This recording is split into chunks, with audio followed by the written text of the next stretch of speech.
Illinois faces some big challenges. Today, we're about to hear a truly honest analysis of the problems we face. Equally as important, you'll also hear an in-depth discussion of some practical solutions. This is your radio source for stories, the insight, and the answers you won't hear anywhere else. Not in the media and not coming from Springfield. You're listening to Illinois Rising, presented by the Illinois Policy Institute. Now, here's your host, AM 560's Dan Proft. Good afternoon, Dan Proft, and joining me on this edition of Illinois Rising is Lauren Cohn. Lauren Cohn, a host on In the Loop program on WICC, public television in the city of Chicago and the greater Chicago metropolitan area. Lauren, great to have you here today. It's good to be here. So one of the topics that is particularly pressing this week relates to Governor Rauner's budget address, kind of following off of his State of the State address from last month. Governor Rauner had a lot to say about what some of us know to be true and have known to be true for a long time, but it just keeps getting worse, the financial condition of the state, that continuing on the trajectory the state is on is not sustainable, and that serious structural reforms need to be made. And one of the things he did that was interesting was to try and break this year-long impasse between him and the Chicago Democrat legislative leaders. He gave a choice.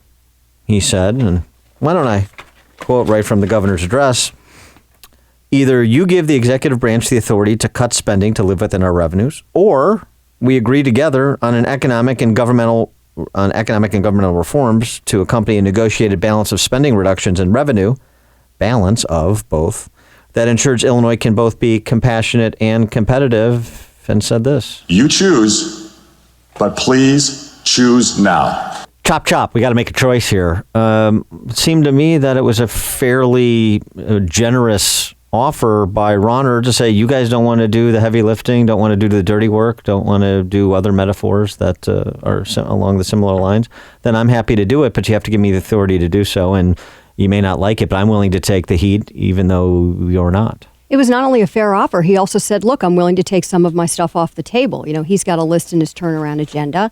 And if the Democrats would just give him one thing, maybe this thing would be over. I think what he said was fair. I think he called out all the reasons why we're at this point in the first place. And he needs to keep hammering that so that the people hear it every single time, why we're here, why we're in this difficult position. But, and he did mention that, and he talked about last year I proposed a budget with $6 billion in cuts. Wasn't popular, was rejected by the super majorities of Democrats in both chambers.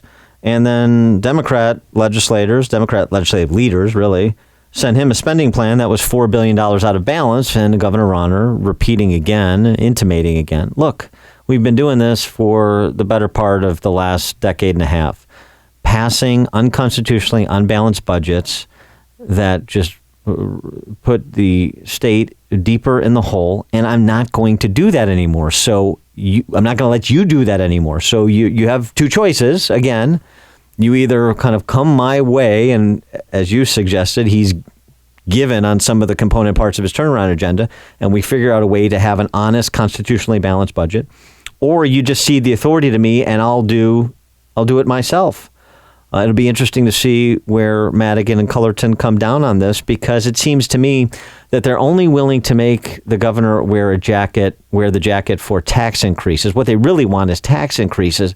And so until and unless the governor is willing to unilaterally impose tax increases or to impose tax increases for their benefit without them having to wear the responsibility for it, they're not going to go along. Well, and if the governor just simply raises taxes without getting a revenue source or getting cuts, then he's a Democrat. Well, then he's a Democrat, and he's promoting the status quo, and that's not why he was elected. You know, people voted for him for a reason. Let him do his job.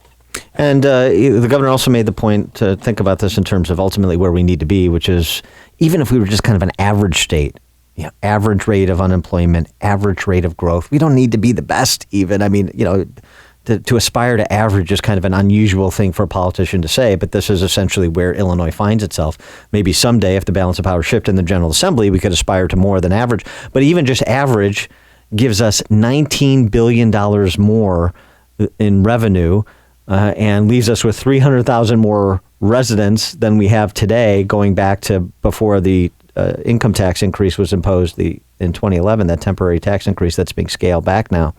$19 billion. Well, that obviates our budget problem right now. It pays the backlog of bills. It doesn't address structural debt issues with respect to the state, but it would have put us in a lot better situation, but we didn't do that. And because of our anemic growth, because we're a hostile place to do business, because we have a high cost of living relative to our Midwestern neighbors, you continue this death spiral, and the longer we don't try and pull out of it, the steeper the incline gets. And it's inevitable that they're going to raise taxes, but at least get cuts for them. At least get you put yourself on the right trajectory here and not continue in the path, which, they talk about the middle class and Madigan's for the middle class, Colleton's for the middle class. I don't know what middle class he's for, because he's just breaking the middle class and sending them below the poverty line. At least Governor Rauner is trying to rebuild something, and, you got to let him do it. And this is another interesting shut-in. If, as a lot of people are predicting, myself included, we're not going to see a budget deal because of the intransigence of Madigan and Cullerton, we're not going to see a budget deal before the November election. That's my prediction. I'm not the only one. And everybody's going to wait and see what the balance of power looks like after November and then see what can be accommodated. But there's going to be a showdown before that. And Governor Rauner essentially made mention of it by offering $400 million more in funding for early education, K through 12 education. I don't know exactly where that money is going to come from, but that's what he proposed.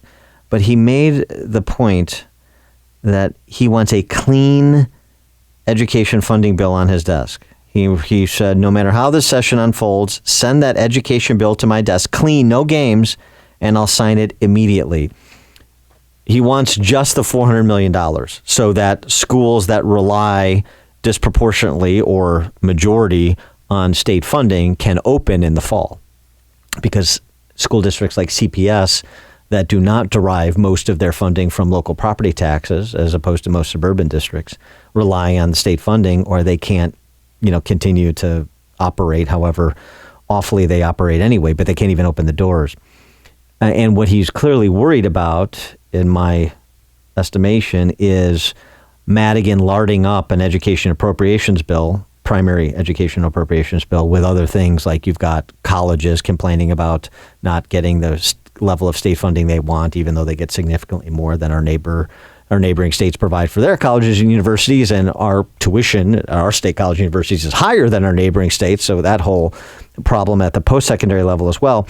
But this is going to be a showdown, because what does Rauner do if they send him an education appropriate bill that's larded on with all kinds of other stuff that doesn't want? And does he veto it? Do we have a showdown over significant school districts not being able to open because the governor and legislative leaders can't agree on kind of the narrow scope of education funding that the governor proposed in his budget address? Well, there's two problems there, because you've got two guys beating their chests. I mean, that's what it's come down to when you use the word showdown. And then you have the other part of this, and that is if it just continues on the same path and nothing's done, where are we at? And where are we at? We fail the children. I mean, and I think Governor Rauner, when he ran, and, we talked about this all during, the election process, is that education was his, main sticking point. He's in, support of education. Let the governor, Speaker Madden, let the governor have what he wants.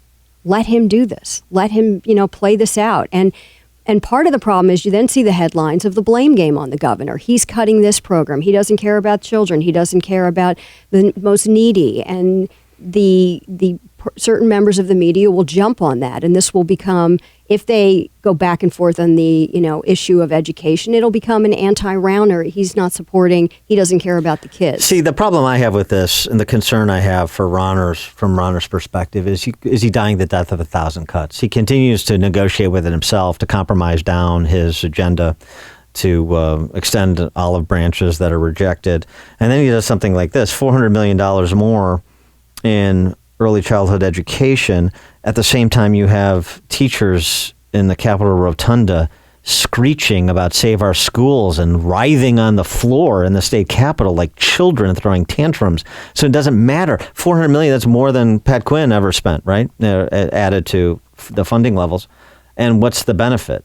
The benefit, number one, is if you're not structurally reforming how we do K through 12 education, the benefit for children is going to be limited. You're just pouring more money into centralized bureaucracy. And number two, there's no political benefit because the teachers just don't care. I mean, you have hundreds of millions, billions of dollars. It's just that he's a robber baron, as Hillary Clinton called him when she was in town this week. He's a the robber real baron. baron in that sense, Right. Dan. Yeah, well, she is. Right. He made his money in the private sector. How Hillary and Bill became 100 millionaires is a little bit a different story. But the point is, does Rauner receive any benefit from this? Does K through 12 education receive any real benefit? And should he just precipitate the confrontation? Precipitate the confrontation with AFSCME and say, we're either going to do this or you're going to get replaced or the state employment rolls are going to be pared down significantly. Precipitate the confrontation with big school districts like East St. Louis, like City of Chicago, others. Say, you either go talk to your people and bring them to the table, or I'm sorry, we don't have the money, and if that means that your schools don't open, they don't open. I think that he's going to continue, and I think it's going to continue to be a fight between the two of them. And I think he's going to, like you said, add in these little individual things because these are the things that he ran on, and these are the things that he stands for, and he's not going to back down on them no matter what. I agree that's the case, and he's trying to figure out where he can find some toehold. I just worry about him being slowly bled out over the next 3 years by Chicago Democrats, so we'll see.